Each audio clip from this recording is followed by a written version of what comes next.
What's up everybody, it's the Treadmill Gamer here today, and we are going to be talking about in this video the official non-bending how-to guide, tips and tricks, stats, optimal armor, optimal gear, how to get them, their locations, their rarities, their drop rates. We're also going to be talking about the future and future updates that the non-benders will have.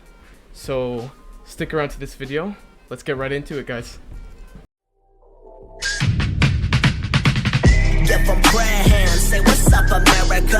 Half of you should know me, right? Other half a replica. Alright guys, so for the stats, as a non-bender, we can go to our stats right here. So you see I have 350 melee, 100 health. That's with the max of 150 as my level, as of currently. I'm sure when they release the Water Island update, the level's gonna go higher. And if it does go higher, I'm probably going to be putting all that new level points inside of melee. Because melee is the best stat you can get on a non-bender. All of our damage basically comes from comboing with our M1s, and then comboing with a move we have, bring them back, M1, then combo again, M1, then bring them back. Basically infinite comboing like that. So I also have 100 health because that makes us pretty tanky, since a lot of our armor that we have gives us resistance, give us 2% health, 5% health, 20% health. So we also want to give a few points into armor so we can get a lot of health. So we basically become a very tanky, very bulky, high health, high M1 damage type build. So I just want to reiterate, best overall stat product you can do to me is 350 melee, 100 health as of right now at level 150. If it goes higher, I'll probably put those points back into melee. If I change my build up, then I'm probably going to make an updated video about this. Alright everyone, so now onto gear. There's a lot of gear we can get as non-benders, but the most optimal gear, in my opinion, and in the majority of the non-benders' opinions, we're going to start off with a helmet. So you're going to want to get the wolf hat helmet. So it's a common helmet, really easy to get, 2% health, so it boosts your health by 2% overall, and gives you a plus 20 melee, which is really good for our melee oriented build. So to get this, you can see spawn is right there, go to Boomy, then you go southeast, which you can see at the top of my screen, it shows you the directions. And so if you walk southeast from spawn in the main island, you can go all the way right here, where you're going to see in the distance a family of waterbenders. Alright, and so these waterbenders, you're gonna kill them. You're gonna kill them all. So they have a chance of dropping very high chance, 33%. It's a common item, and they can drop their helmets right here. And also these big guys right here, they have the chance to drop a 1% space sword, Sokka space sword from the show, and that gives plus 30 melee. It's cool if you like using it, but it's not the most optimal build for us non-benders. It's not the best weapon you can get. But there's a chance of dropping that if you're farming for the helmet. So you just want to go kill them however long it takes. They have a chance of dropping it. I'm not going to get anything because I already have it. But you're just going to go around here. They spawn pretty quickly. Just keep farming them. Eventually you're going to get the helmet. It's pretty easy to get. These guys aren't high levels. You can do this relatively easy when you're starting out. Also, if you guys are wondering why I'm not wearing the fur hat, I actually am, but I just turned vanity on, which if I turn off, it shows. But I like to have the sun reflect on my bald head. Alright, so I turned that off. But that's the best hat you can get. There's also another option for hats. You can get the Kyo Warrior Helm, which is Avatar Kyoshi's helmet. That gives 5% health, plus 10 melee. As well as Kyo Warrior Armor, which plus 45 melee, 10% health. That one's really good. We basically have only two options as armor for non-benders. It's this Kyo Warrior Armor once you're starting out. Eventually, when you get high enough level and then start doing the Equalizer raids, you'd be able to get the Equalizer Armor, which that's the one I have equipped. That's the best armor because it's just a straight up boost in every aspect compared to the Kyo Warrior Armor. But for this Kyo set, when you're starting out, that's the best thing you can get. You can do that by walking to the shop from the main island. Go to the shop, you can go here, and you can purchase the Kyo Warrior Armor, 5,000 yen.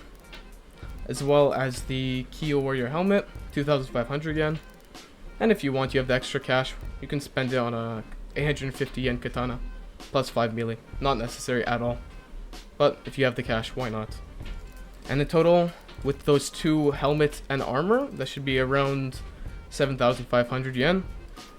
If you want the katana, that's 8,350 yen. Not necessary though. So that's the best purchasable armor and set you can get before getting the higher quality stuff. Alright guys, so now that we have a hat and some armor, we can move on to the masks, which for us non-benders, we have the resistor mask, which, by the way, any bending can get these masks. But just for us, when you're starting out, when you're grinding the resistors, which I'll show you their location, if you have a chance to get this, it's semi-rare, I guess. That one's really good, you should put it on until you get the lieutenant mask, which 1% from killing the lieutenant. This is really, really good. Gives us plus 3 health, we like that. 45 melee, we like that. And 15 resistance, making us tankier too. So this is the best mask, most optimal mask you can have as a non-bender. So to get and farm these lieutenants and resistors until you get the lieutenant mask, you can cross the bridge from the main island over here to Harmony City. And over here, so you see these guys right here, these are resistors.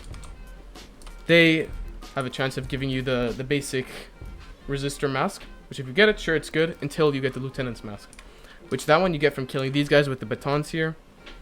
They're pretty hard, so wait till you're at least level maybe level 50, grinding, like doing quests and stuff. You'll be probably able to kill them. Otherwise, they can just like stun lock you and kill you really easily. But so you can kill these guys, like for example, if I kill a resistor right here, I have a chance of getting the resistor's mask. Or if I kill a lieutenant, which I'm not going to do on camera right here because they throw a bunch of grenades and stuff in your face. It's really annoying. But so if you kill these resistors, there's a chance of either another resistor spawning or a lieutenant. Same when you kill a lieutenant, it has a chance of spawning another resistor. See, like I killed those 2 resistors, one of them that then now spawns lieutenant. If this area has someone else grinding that's maybe killing you, they're higher level, you can't do anything about it, or there's no resistors there and you don't want to kill them, you can run straight here. I'll bring you to this giant palace, and inside of there, this is where you do the equalizer raid, which I'll talk about in a second. But you can go here and see there's a bunch of resistors, and lieutenants can spawn as well. These red guys, they're also resistors, just a bit harder, so they also have a chance of dropping the mask. It's the same mask though, between these green and the reds, and the better mask is just only from the lieutenants. So that's the 2 locations where those guys can spawn and get the mask. Now for the armor, the equalizer armor, as I was talking about before, this one really, really good. Gives us 20% health, 10% stamina, 60 melee, 20 resistance, 30 elemental mastery, which is useless on us since we have no points in elements.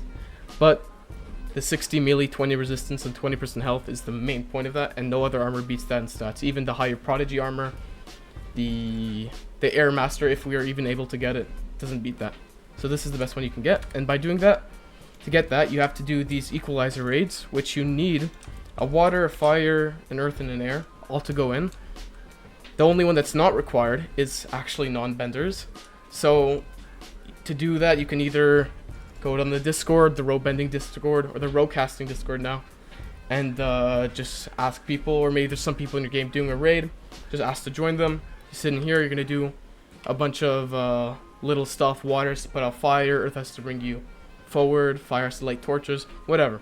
Finally, you get to the last point, the equalizer, and you have to get at least 5% on him, and he's a 1% chance of dropping this armor. There's also a chance you get the mask there, which is 5% after killing him. And the mask is good for benders, but for us non-benders, doesn't really provide the same amount of usefulness as the lieutenant mask. So even if you get the better, technically better equalizer mask, still the better one's going to be lieutenant with the equalizer, along with the wolf hat, helmet. And now I'm going to be talking about the weapons. Alright, so for the weapons, there's a bunch of weapons we can get. So like I said before, if you kill the strong warriors, they have a chance of 1% chance of dropping the space sword. 30 melee. It's not bad, not very good either. I wouldn't recommend farming for it as of now since it has no ability. But like I said before, if you like it, you can use it. After all, this is just a game. If you find a different weapon you like and you rather use that, go ahead. So there's also the electric batons plus 15 melee, which let me equip them. It's the same ones the lieutenants have. They're not bad against like regular enemies, but the problem is they have an ability where randomly, like, you see like that, it can knock back, like with a burst of lightning, it can knock back the opponent. It does a decent amount of damage, but the problem is it's kind of hard for us to combo since they get launched so far back. So I'd say it's not optimal, but again, if you like it, you can use it. You get these 1% chance from these lieutenants right here. You can get that along with the mask. There's also the dual fans, which these are plus 30 melee. You get these on Fire Island after killing the fire assassin. He's pretty hard to beat, but if you farm him enough, I think there's a 5% chance of him dropping these. These have an ability where you can shoot them up in the sky like that and then hit them. Also has pretty long range, same range as the fire spear, and fast M1s as well. So it's not a bad weapon. I'd say this is definitely my second favorite weapon, but I'll show you the location of that right now.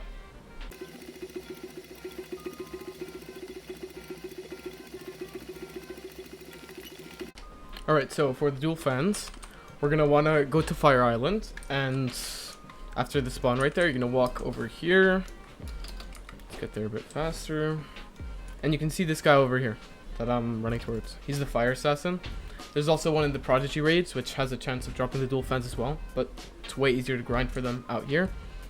So he's pretty hard to beat, so beware of that. But this drop, after killing him, he has a 5% chance of dropping the dual fans. So be aware. It's not the best, but it's not the worst weapon either.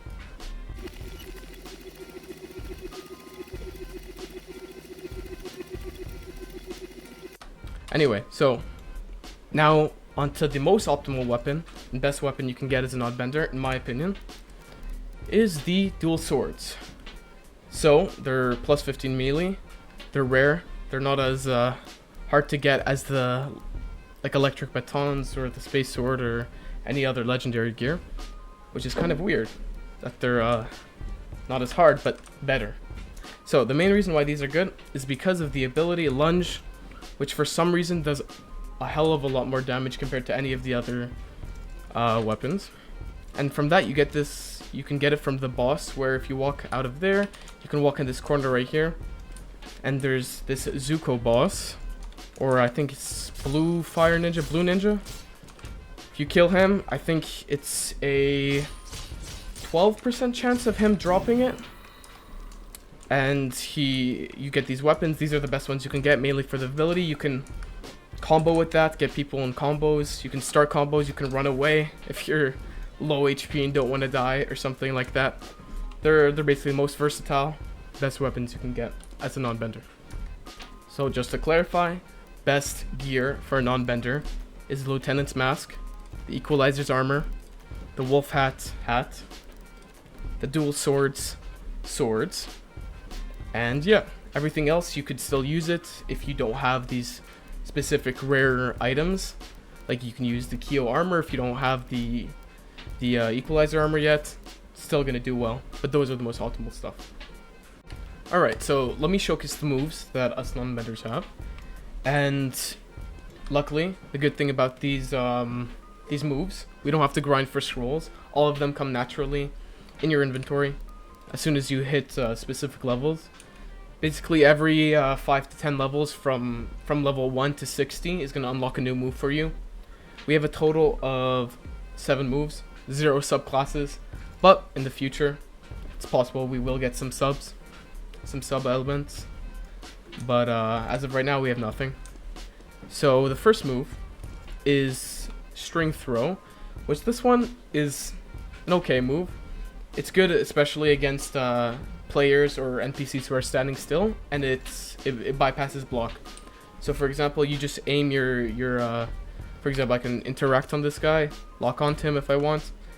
It's a charge up move, so you have to hold it down, and then after letting go, it shoots forward a little string which will bypass their block and basically disable them on the ground for 5 seconds. So if I see with this guy, I aim, throw, he's on the ground. He can't do anything, can't do any moves until 5 seconds after. And now he can come back and attack me. That one's decent. But so next on to the second move, lasso pull, which this lasso pull and lasso leap are the best moves for combo extending. For example, we can go take an NPC here. Let me hit him a few times, aim my lasso pull, and over there we couldn't. I can showcase it because he shot a fire. But let me kill him real quick. Go to another guy. So all of these have it's not too long of a cooldown, but there's definitely other abilities that are shorter. So for example, 1, 2, 3. Then I can do this, and it kind of stuns him again, which I'll show you in a second right here. That's like good for combo extending, but also if you want to bring someone closer to you, you aim, throw it, and they come close to you right there, which you can hit them with a bunch of moves right after and get them locked. So that's why it's good, particularly when you're comboing a few M1s, knocks them back.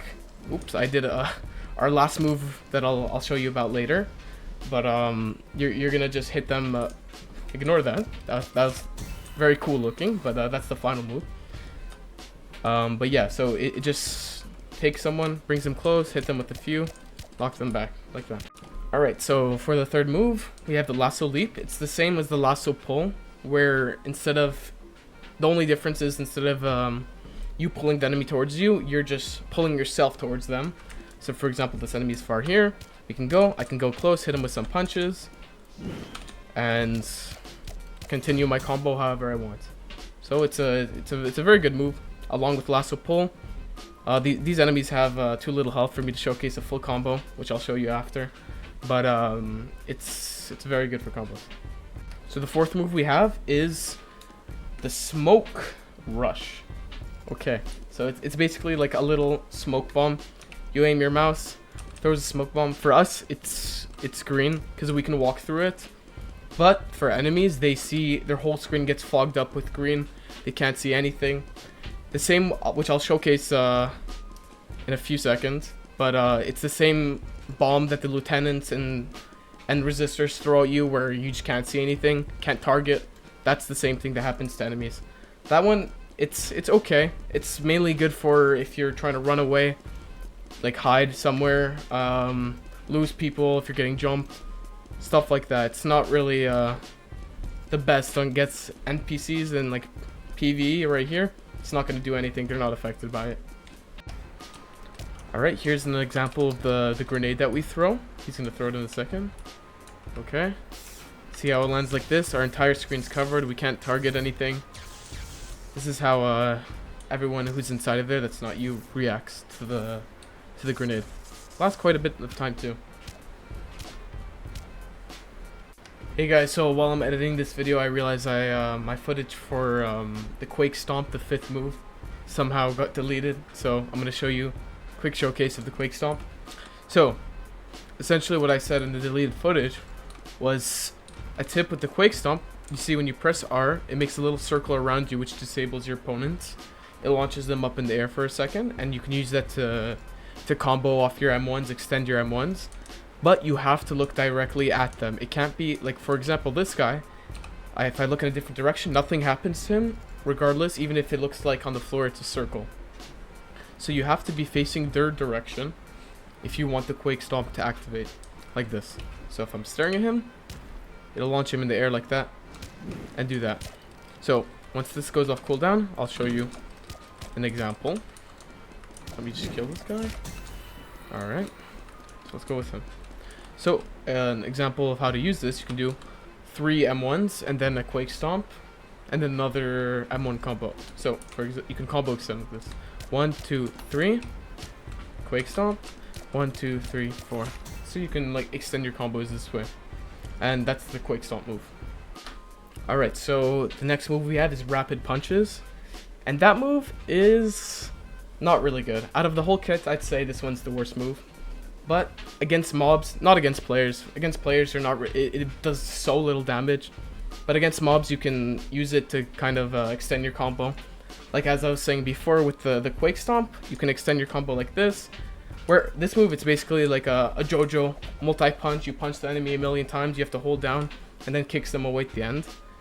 And I mean, it seems like it's a good move, but it just does so little damage. Like each hit is like a 1 damage. So it's not the best, but for example here, if I use the move on him,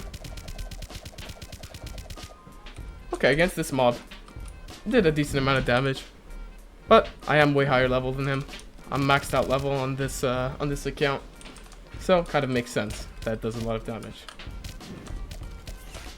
But I'll show you right here how we can like extend combos. So again, I'll do 1, 2, 3, then hit them with the rapid punches.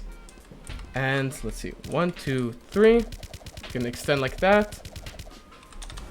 And then whatever you want to do, any moves after, up to you. But that's how you can kind of use that move. Alright, so the last move is a really, really good move. And you unlock this at level 60, so it's the last move you get, as of right now at least. And it's 6 cents. It basically like turns your whole screen gray. But you basically get like Ultra Instinct. Nobody can M1 you, while you can M1 them. You dodge their moves. Again, there's some moves that can hit you. Like, I'm pretty sure a lot of the fire ones can hit you because of the burn. So, maybe not a good idea trying this on a fire NPC.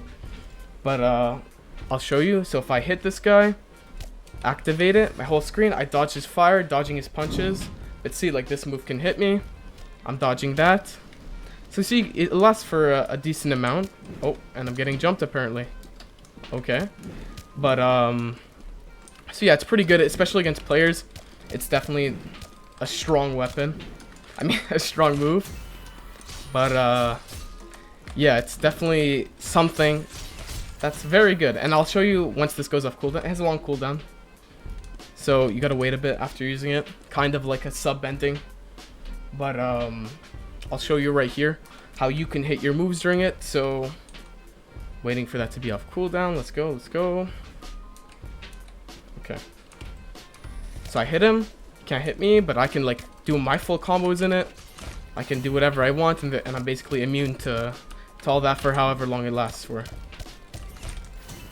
Yeah, that's all the moves us non-medders have. That I want to show a few combos, a few tips. So for our Z move, the string throw, the first one you get, there is a kind of annoying drawback with it. For example, for all these moves, by the way, like the string moves, you have to be standing still. You can't move around in this. It's like you stop and you have to hold down the button and you throw it.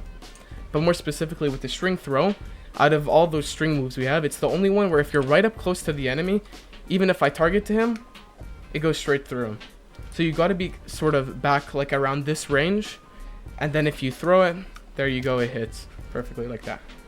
I also want to mention that our punches, a lot of people think that chi blocking is not in the game, but it actually is. It's kind of a passive in our M1s. So when we punch an enemy, which I'll show you a clip of this in a second, but it's the same how the resistors do to us, where the screen basically goes dizzy and they can't use bending for like a few seconds, not a lot. So as long as you keep punching them, they can't bend and their screen goes a bit dizzy, hard to focus on you. And this doesn't only apply to our fists, it also applies to our weapon. So even though, like, for example, you may think, oh, let me use my fist because then I can chi block them, your weapon also applies that effect. So if you have a weapon, you can use it in place of your M1s, but for example, 1, 2, 3, and then you can like use your ability, whatever you want, and yeah, it makes their screen dizzy. But against these NPCs, they're NPCs, they don't really get dizzy in real life. It's not hard for them, so it's only really good against players. All right, here's a chi blocking. My screen goes a bit dizzy, a little blurry. See how it's looking up? I didn't move my camera at all. And that's the grenade that we as well have, but look here again, chi blocking. Your screen starts moving, starts getting blurry. And you also can't cast abilities if you're an element bender. Alright, so I'm going to show you an example combo, which I'm going to do against this fire assassin NPC, because he has a lot of health.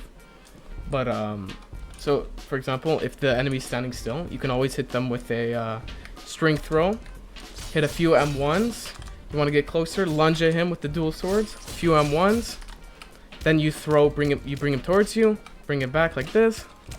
Extend with an R. Hit them like that. Oh, he escaped over there with his evasive bar. And stuff like that. You basically just combo off that. If you hit them against a wall, it's very good. Because once they're like pushed against a wall, very hard for them to escape out of that. But it's basically just comboing M1s, bring them towards you, you go towards them. You can add some lunges in there. Whatever, he's a hard NPC, so we killed him pretty quickly there. Even though I let him escape for a bit. But you basically want to do your combos like that. Or if it's an NPC here, you can like hit him with this, like anything there to keep them against this wall. As long as they're against the wall, you can basically keep them. If you can keep them there, they're just dead. They can't do anything about it. But that's how like a typical combo would look like as a non-bender. And in terms of mana, you're not really going to run out of mana in a fight unless you're like fighting for like very long, or if you're spamming like a bunch of moves. Like for example, the smoke bomb uses a decent bit of mana. It's not a very good move, but if you use it like every time it's off cooldown, eventually in a prolonged fight you're gonna run out of stamina. Which, if you just don't use those kind of useless moves and only focus on mainly M1s and then your lasso pull, your lasso leap, any combo extenders like that, you're going to be fine. You're not going to run out of anything. And if you master this build with these items, if you master these combos, these skills, basically get familiar with this playstyle, you're sort of unkillable. You can 1v2 most people, most full level high benders. Mainly because you're very tanky, you have a lot of resistance, a lot of health, and a ton of M1 damage, which is only going to get higher in the future updates. So that's the main perks of a non-bender compared to bending ones. Eventually all the other benders, they get to a point where they're capped out. For us, we're always going to get stronger. The more updates come, the higher level, more into melee. Eventually our melees are going to... One melee, one M1 combo is going to kill them, bro. So for the future of non-benders, we know for a fact there's a lot of stuff they haven't added from like the Legend of Korra. There's saddle mobiles, motorcycles, shock gauntlets, tons of different like styles, like fans, like the Kyoshi fans, etc. Other stuff like that. For now, we have some pictures that Cyan, I believe is the owner, he posted on Discord.